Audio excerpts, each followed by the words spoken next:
this league. Can you guys hear me? Yeah, there he is. Hey, Jeff, good to have you here on the Wise Guys. Are you in the office up in I was telling everybody that Vancouver is really a fake Washington City. It's a suburb of Portland that just made itself up so they didn't have to pay state taxes. I'm right, am I not? Dave, don't you know I'm a country boy? Yeah, I had that all wrong. New York? I had you from upstate New York. That's where Blaine's from. For whatever reason, he knows that you will go camping with you like to go camping with me and stuff. So he thought you must be from New York, right? That's what he thought. I'm not tough like Blaine. Those New York boys are tough. I'm just a soft country boy. Hey, look, let's go back to February 6, 1988. BYU's number 3 in the AP Top 25. Number 1, Arizona. Number 2, UNLV. Had already lost. The Cougars, all they had to do was beat UAB in your home state of Alabama, and the program would reach number 1 in the polls for the first time. But the Blazers had other plans. They put a good game together and beat you 102-83. But the reason I bring that up is, do you still remember the swing of emotions from that weekend, and what did you learn from all that? Yeah, I learned that people never forget that. I'm trying to forget it. Once I forget it, people continue to bring it up. Well, we're bringing it up tonight. So what was that? What were those emotions like? It was horrible.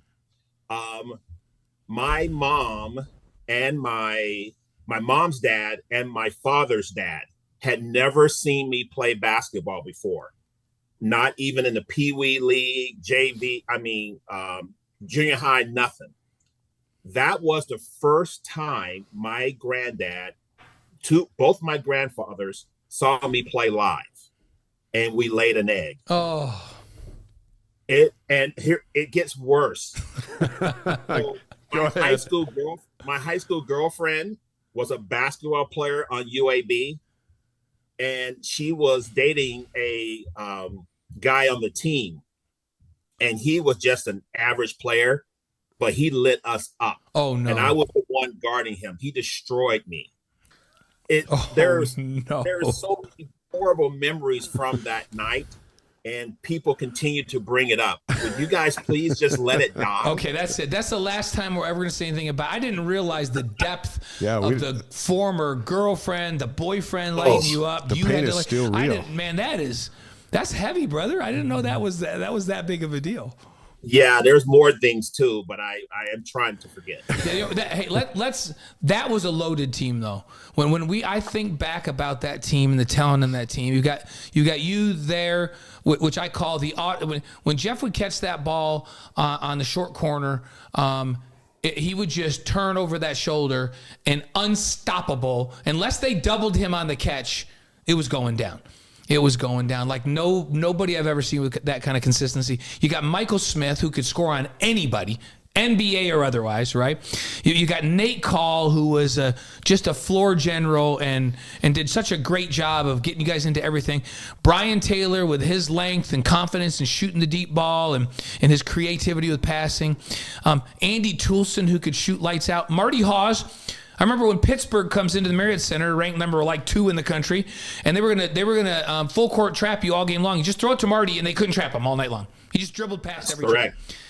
So one of the fastest, most explosive guys ever. Gary Trost, who's a big guy that could score. I mean, think about the weapons on that team. That was unbelievable. How was that to play with that group of talent? It was wonderful. The best thing about that team was that all of the guys on the team were just outstanding people. Nate Call, great guy. Marty Hawes, great guy. Michael Smith, wonderful guy. Jim Yusuf, you forgot Jim Yusuf. Yeah, Yusufovich, another big, with really skilled. Just a salt of the earth type of people. Andy Toulson, my goodness, the quality of the people were there, but they could play basketball. They were great. They were great people, but they were great basketball players as well. That's what I remember the most. Jeff, on our live stream tonight, Linda Murray says, "Hey, Jeff, glad he's on the show. Could you say hi for me? We've been friends since we were both freshmen. He knows I'm his biggest fan except for his family." So Linda says hi. to the great Jeff Chatman. Linda, thank you very much. As old as I am now, that really helps me hearing things like that still. So thank you very much. What I'm impressed with, Jeff, is you just mentioned all the players that were on that team, and you finished with 1,824 points, which is still sixth best in school history. How did you get the ball enough to get all those points with all those gunners out there? We're luckily Haas and Call were great passers. They were pass first guys. So we had a fast break that we call early, and we would get the rebound and get it to Haas or to Call. And then whoever was the number two, if it was Taylor or Toulson, would get on the wing. And then they would pass it down to the wing. And then I would go down the opposite side, and then I would come across the lane, and they would throw it to me every time. And if they couldn't get it to me, Smitty was always taking the ball out of bounds, and he would throw it in, and then he would trail. If they couldn't get it to me, they would pass it back to him at the top of the key, and he could hit that trail three. I remember playing down in Pauley Pavilion against UCLA, yes, our senior year. And I remember Walt Hazard was the coach, and he came over to talk to the team and to Coach Anderson and our head coach, and said that, Coach Wooden is going to be here. So we were all excited to play in front of Coach Wooden. And I remember we were running early in the game. They threw it into me. I scored a couple of times, but then they threw it into me. They tried to throw it into me, but I was double. They swung it back, and Smitty was just coming across, and he caught it in stride. I can remember Walt Hazard yelling, "Oh, blank." right when he hit the bottom of the net. He didn't even come close to hitting the rim. Boom. And we just, it was so exciting to beat them down there. But I'll never forget that, him saying that right when Smitty was shooting it in. That's awesome. See, now Dave brought up an unfavorable memory, and then you just brought up one of the great memories, and that's beating UCLA at third place with John Wooden in the house. How about that? That's pretty cool. Hey, let's go. That was a highlight. We watched those guys when we were little play and win all those championships. So it was a thrill for all of us. Here's what another coach said, going back to the UAB game. And then we'll leave what? it. Yeah, I know. Dave, we're going back. Dave, Jeff, this is good. I thought we were friends, Dave. We're friends. You know that. A day after the game, Gene Bartow said, quote, about your team, "I think they're a great team. I think they're headed to the Final Four, and I'll still vote them number one." You guys were that good.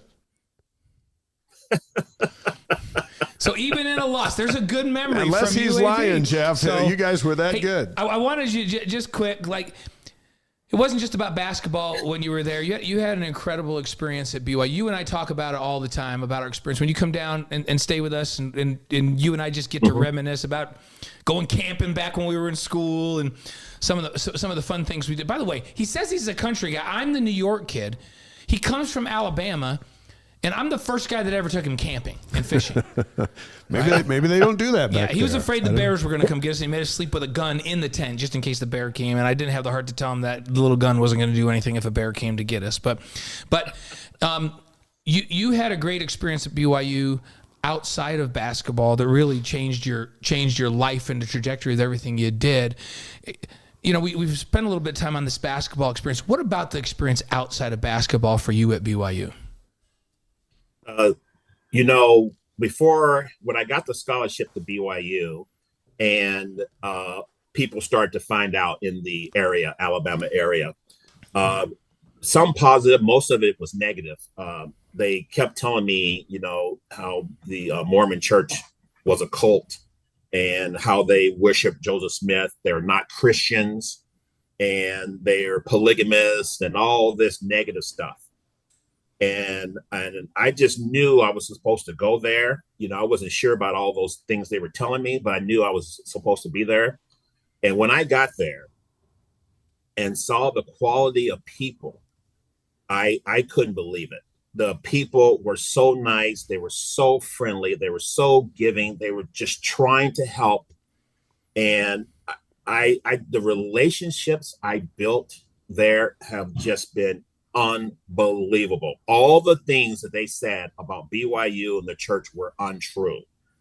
And I remember when I got baptized, my mom and dad found out, and they were very angry because my mom and dad are really big time Southern Baptists and really high up in our church. So they didn't like it at all. But as my dad and I visited, he visited with me and some of the members of the church when he would come visit. I remember him telling me that one of the guys in the community was bad mouthing the church. And my dad said, wait a minute, I've seen these people. Their church may not be true, but those are the best people I've ever met. I love it. My dad came around. That's a classic That's awesome. story. And of course, you met your amazing wife, Leah, and all of that while you were there, right? Yeah.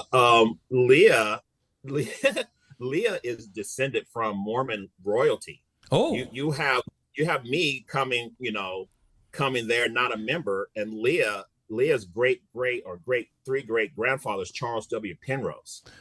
Wow.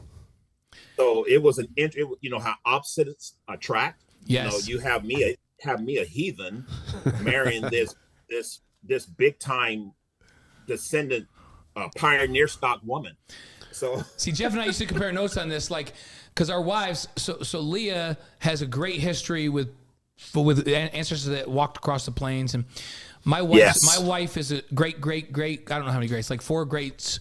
Her grandfather is Hiram Smith, and these two purebreds married a couple of mongrels, and so Jeff and I would have to hang together because we're the last thing from a purebred. So, and what does that tell you about them, and what does that tell you about us? Yeah. It tells me that you both are lucky. Who got the better end of the stick on that? Oh, hey. I think everyone wins. Everyone wins. We outkicked our coverage so far. Like, I was just talking to Brenda last night, and she was asking me how I tricked her into all of this. Like, I don't know what I did, but I was very clever back then. And Jeff may have been more clever than me. I have to say that. So, former Cougar Jeff Chatman's on the Wise Guys tonight, live on YouTube, Facebook, Twitch, and wiseguys.com. Played in 122 games, 64 starts at BYU, averaged 15 points and 6 rebounds. His senior season, it was 19.5 points a game and 7 rebounds during that special year. Let's bring in Mark Durant, BYU radio basketball analyst, and have him sit in with these final questions with you, Jeff. From one big man to another, what do you think of Ali Khalifa's ability to pass the basketball? Is that for me? yeah, for you, Jeff. So Jordan and I, my son Jordan, we were watching the Texas Tech game, and we watched him, and Jordan, you know who he compared him to? What pro player did Jordan, my son, compare him to? Current or because I was thinking Sabonis. Like, I'm talking about old Sabonis though, not the new Sabonis. No, he's playing right now. Current. The big dude for the Nuggets? Jokic? Yes, Jokic. Yeah. Jordan said Jokic. And I was like, really? Wow. And he said, watch. And he made some moves, and they're unorthodox, just like Jokic. And I said, you were right. And, he had a stretch where he kind of took the game over there for a second. And then they made the adjustment. And I was like, wow, we were thoroughly impressed. Yeah, it's interesting, and we just brought our good friend Mark Durant in here with Jeff. us. And he's right here, right next to me, Jeff. But he's joined our panel of questionnaires. He's in here. He can ask Oh, questions. man, I got some good ones for We're going to ask Jeff. Mark too. But no, I got to ask Mark a question first. Oh, all right, go ahead. I'll make this comment about Ali, but what we have to remember about him is he had a non-weight-bearing injury this summer, and he came into camp, I don't know, maybe 35 or 40 pounds overweight. And I was sitting next to Danny Ainge, and I said, I don't think this dude can make it 3 times up and down the floor.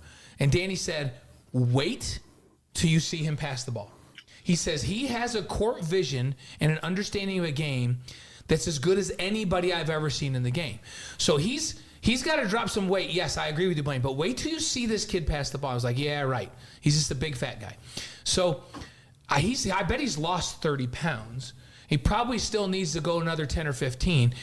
Danny was right. I haven't seen a big guy like that in college basketball pass the ball like that. Am I crazy thinking that he's as good as I've seen in a long time? Well, if Danny Ainge says it, you can take it to the bank. Yeah. That guy is a basketball savant. I was there, Blaine, when you asked him that That's question. right. You were sitting right next to me. We went to practice that Yeah, day. Dave was there too. Yeah. Dave was right there. And when I love sitting down with Danny Ainge and just talking basketball. Yeah. That guy is a savant, and he's forgotten more about basketball than most people in this world know. Yeah, it was fun. I forgot that you came with us, that you were down visiting, and you were actually coming down to business, but you stayed with us, and then we went over to practice that day. And we should That's mention, right. you are currently Mark Pope's alumni representative to the basketball program. You're still doing that again? You're doing that this whole year, Yeah, right? I'm the president of the Basketball Alumni Association. Wow, that sounds important. Well, I just do what they tell me, so it's fun. What it means is that I can always tag on with them and go to any practice I want to. So, President Chatman, do you have a question for Mark Durant? Yeah. Oh, yeah, no. Yes. When Mark and the game, what game was that? When Mark Pope hit, it was Baylor. When he hit that water and it sprayed you and I'm Greg. sorry, Greg Wrubell. you and Greg Wrubell, you guys had a quick reaction, then you got right back into character. How did you guys do that? Man, you can't really tell from the video, but we got just drenched, Jeff. I mean, and it was so unexpected, and there's this big loud crash, and then I'm just covered. And Greg's immediate response is, I got to protect my equipment, because that's like his baby, and he doesn't want to get knocked off the air. And I'm just trying to process what happened and start laughing. I mean, it was hilarious to me. I mean, coaches, as you know, they get fired up, and it was funny, and I didn't have to shower that night, so it all worked out for me. It was actually hilarious, and I made a point to find the bottle after, and I grabbed it, and it's just crushed. And so I have that. That's I don't have a lot. Mark sign it, man. That's going to be worth a lot of money. Hey, well, one question. When they go to the Final Four this year. Yeah. This question's for both of our guests here. As we wade into the deeper waters of the Big 12, where do you see the biggest challenge lying between now and the NCAA tournament with BYU trying to stay alive in this thing? Start with you, Jeff. The biggest challenge? You Yeah. mean as far as team or just overall? Just as this team trying to stay afloat in the Big 12 and making it to the end. In my opinion, they have got to figure out how to finish games. And that is easier said than done, because the talent level that they're playing against every night is just incredible. I'm sure there's something they could do. I can't put my finger on it. If someone could put their finger on it, they would make the adjustment. But I predicted them to be 500 in the league and go to the tournament. Right now, they're 2-3. Yeah. Are they 2-3 in league? Yeah, right and now? they've got 2 home games coming up. Of course, one of them is against the top 5 team in the country, so tomorrow night. Right. Yeah, and we always in the history of BYU play top teams in the Marriott Center very well. You talked about that Pittsburgh team when Marty Haas just ran through all their athletic guys. They were number 7, and we took care of them. So I'm looking forward to watching that. But finishing the games, they play so well. But at the very end, they're having a hard time making the key stops that they need to, and executing the offense and making some big shots at the end. That's been the difference. If they can figure that out, they're going to be okay. Yeah, I mean, amen to what Jeff says. And I guess the other thing I would add is they need to be healthy. I think they haven't really been for 2 months now. And the way they play, and they have to play with such intensity, and it just wears on you, and the athleticism in the conference, it just beats you down, and they're just kind of fading at the end. And the more guys you have to come in and replenish that will help. I mean, not having Noah Waterman, he's a terrific defender, 6'11". And he's a great offensive rebounder, too. Great offensive rebounder. So that hurt them. I mean, so that's a big part of it. The other thing is, what BYU really needs is a Jeff Chatman that – that is just so solid and reliable and can get you a bucket when you need it. let's just things are falling apart here. Let's give it to Jeff. Yeah. And although BYU's got great players, and nobody argues that, I just don't know who that Jeff Chatman is at the end of the game for BYU to say, hey, just get him the ball, we'll be fine. You know, I thought Foose was going to be that player. Why is he not? I think what it's really interesting, and I'm interested to get all of your opinion on this. I think they were ready to build this passing game with a aspect of this offense that would then also go into the post, force teams to double team Foose, kick it back out, and get back to the passing game. When Foose had that extended injury, and Ollie started to play more, they started to play more 5 out, even 4 out in a high post.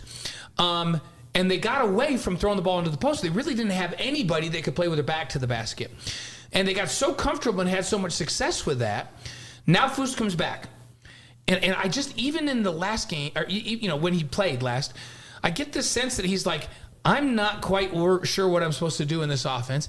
And I don't think anybody else out there really has made that turn where they're like, okay, Foose is in. We're going to play offensively a little different now. We're going to play through the post, but we're going to play through the low post now, and we're going to be comfortable with that. In my opinion, if they can figure out how to do both and run 2 little variations of the offense, one when Foose is in the game that forces teams to double in the post and play inside out, and another where they get their penetration off of ball screens and dribble drives and ball movement, they can really create problems for teams. I just feel like they haven't figured that out yet, and I don't know why. Am I crazy with that? Well, I mean, Jeff could kind of speak, as a big man. I think if I was BYU, I would deputize Jeff Chatman in the offseason and say, you're a coach for 2 weeks. Pay Jeff whatever exorbitant amount of money he would demand. And say, I start at 7 figures. Yeah, we figured you would. Go and work with Fusini for 2 weeks, because Jeff is as good as anybody. And you have these resources, great players. And, man, if I could have spent 2 weeks with Jeff Chatman, just pick his brain and see how he did things. Anyway, that's beside the point. But Fus was injured before the season, so he didn't get to practice as much as I'm sure he'd like. And then he has been injured for 6 weeks. And I think really for the first time in this last game, he was moving like he wasn't worried about injuring himself again. So it's hard to implement all those things that you're talking about, Blaine, which I agree with. I mean, I'd love to see an offense where Foose and Ali Khalifa were on the floor at the same time. Yeah, how about that play high-low? Oh, good point. Oh, man, but it's just been tough to get him enough minutes and get everyone comfortable with that. Now it's hard to do that because every game is so intense. Every possession matters. Critical. See, it's hard to experiment at this point in the season. Yeah, that is tough. I was Ben, when he just said have them both on the floor. Imagine Ali up top, and then Foose down low, and you're feeding Foose from straight down the barrel from the top of the key. And it's so hard for defenses to adjust and decide which is the weak side and who's supposed to help. And it's just so much easier to feed the post from there. And we know Ali could do it. Those two on the floor at the same time, I feel like they really need to figure out how to do that and take advantage of it, because it gives them some matchups that people can't defend in this league. Yeah, I don't think we're going to see it till next season, because you can't do it in the league, right? You can't go practice stuff. Like tomorrow night they're playing the number 1 defense in the country. How much time can they go, let's try this high-low and see if it works out? But when you have 13 non-conference games like they were going to have, but Khalifa was hurt and then Foose got hurt, and now the offense runs better with Khalifa, that it might just take – next season in the non-conference to work out this dream high-low scenario. But the good news is everybody's back except for Spencer Johnson, right? Yeah, they're going to have a lot of guys back, and obviously guys off the mission. And, I mean, the future looks bright, but you want to win games. Yeah, you want to win games. Now, and I think Foose is because he's been hesitant, he's going back to what he knows, which is catch it, be strong, right-hand jump hook. And before the injury, he was really starting to develop into a Jeff Chatman type game. I mean, if I see Foose, and if he turned and faced and hit a little 10-foot jumper, turned to the baseline, which I still have dreams about Jeff Chatman turning baseline. And hit. It's funny if he because could learn that type of shot, he could be. He's already unstoppable, but man, you see it. When Jeff came to practice that day, Mark, we were talking about Foose, and Foose got a ball down on the low block, but it was actually the low block extended. It was probably a short corner, and he caught the ball, and Jeff said, Why didn't he just turn baseline and shoot a jumper right there? Like, why didn't he do that? And I was thinking, because Jeff, he can't do what you did yet. Like, somebody needs to teach him that, right? Because Jeff would have known what he was going to do before that pass came in, and known if the defense was coming from, I was just going to turn baseline, and they couldn't stop it. But Foose doesn't have that skill set yet.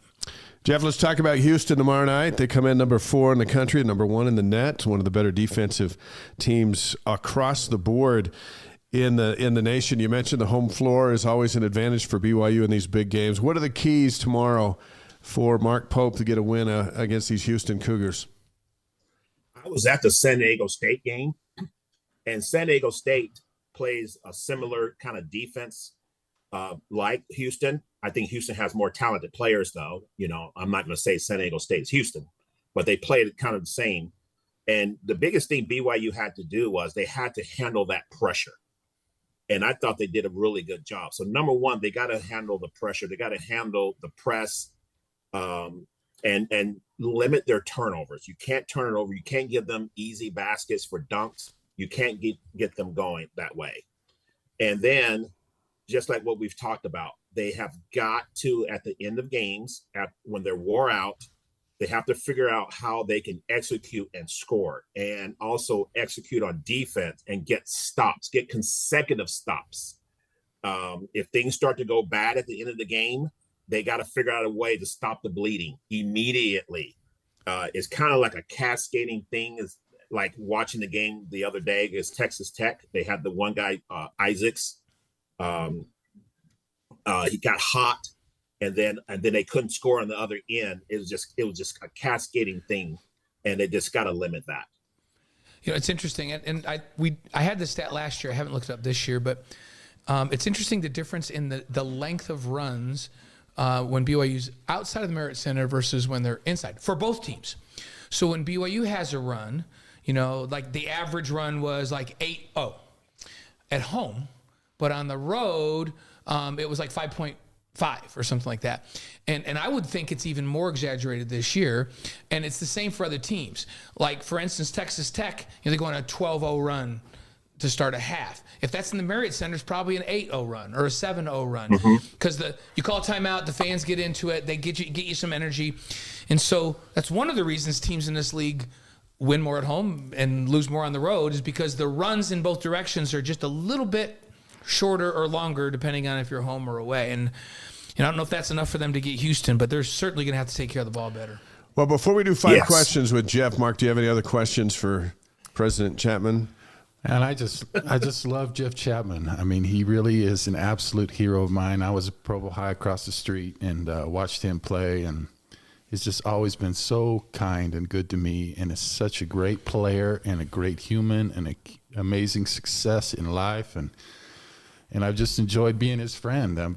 He went from my hero to being my friend, and I've listened to him talk. If you ever get a chance, listen to Jeff Chatman give a talk. It's one of the most faith-affirming things you'll ever hear, and he's just magnificent. So I don't have a question for him other than say, love him. Thank you, my brother.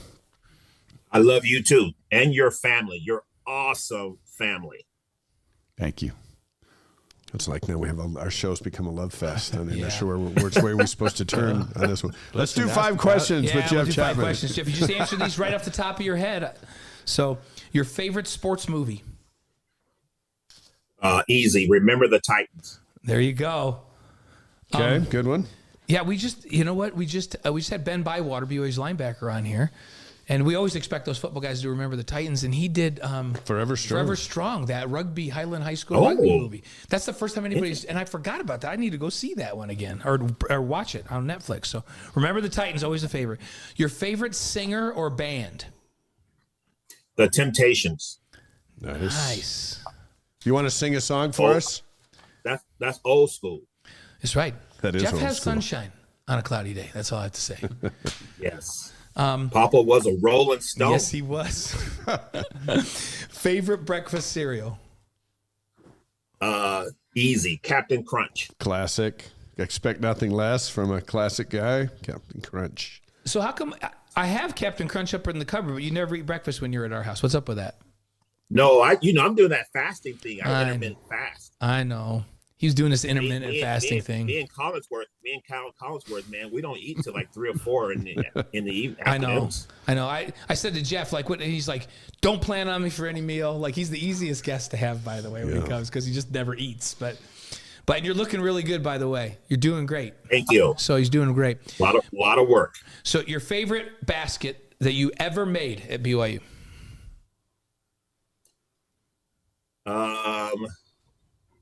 I have to say there was one in Poly Pavilion. It was the second half, and they were pressing us. We were ahead, and I caught it on the wing, and I took 2 dribbles to the free throw line and shot it up over Greg Foster. I don't know if you guys remember. Yeah, Greg played for the Jazz. Yeah. And I remember after that shot, I thought it was pretty cool. And there was like a break or something, timeout, and Coach Reed, love him to death. In fact, I named my son Jordan after Coach Reed. Right. Yeah. That Jordan's middle name is Reed. We're that close, but he didn't give a lot of compliments, right, Mark? Very few. Very few. Yeah, he expected us to be great, and that made me even better. But anyway, he pulled me to the side and he told me, he said, that was one of the biggest time plays I've ever seen. You're a big time player, Chat. And I was like, I was like done. Coach Reed gave me a compliment. I love it. So against awesome. UCLA and over the top of Greg Foster. That's great, because Greg's a 7-footer, isn't he? Seven footer. Yeah, great player too. You've Really had athletic. some great big men in the late 80s. Yep. All right, number 5. Here's the last one. Your favorite piece of advice that anyone's ever given you? Oh my goodness. Advice. Oh, so many life lessons. Yeah, dude. Yeah, and it's hard to make you, like, just on the spot pick out one. We like to come at you like that. We like to come at you. Tough one. Your favorite bit of advice ever given? Okay. Here's my favorite. Changed everything for me. Okay. You should get baptized in the Church of Jesus Christ of Latter-day Saints. And who gave you that advice? The first one. Who didn't give it to me? After BYU, man, I was giving that advice every day. I'm like, oh, please stop telling me that. Who was baptized to shut people up? I didn't believe it, and then finally I got baptized, and I was like, oh my gosh, all those people who were trying to get me baptized were right, and that has changed everything for me. Absolutely everything. Now, Jeff, I was at a baptism the other day of a little kid, and the fonts aren't the biggest. So how did they get you under the water? Very good. In fact, I almost drowned. The guy who I don't know how to swim. Yeah. Okay. Second of all, the guy who baptized me, name was Wascar Cruz. Blaine, do you ever meet Cruz? Yeah, I met Cruz. What about you, Mark? No. You know, remember he's about 5'8". Oh wait, yeah, he's not big. You would play pickup ball, right? Yeah. Yeah. Yes. Yeah. And he put me under the water. He couldn't get me up. Yeah. and we had to do it twice. Yeah, because Jeff's arm was hanging out. And here's the thing, like maybe you just needed that it whole twice, thing. Jeff. You're more buoyant in water, is overcome by the logistics of that length of a human being under the water and that small of a guy trying to pull him back out. It just didn't work. I'll tell you a funny story. Yeah, it didn't work at all. A funny story. A friend of mine got baptized. He was 80, and his grandson baptized him. And it was an awesome experience. But as they went down in the water, the grandson didn't give his grandpa or great grandpa enough room, and so he smacked his head against the railing and split it open.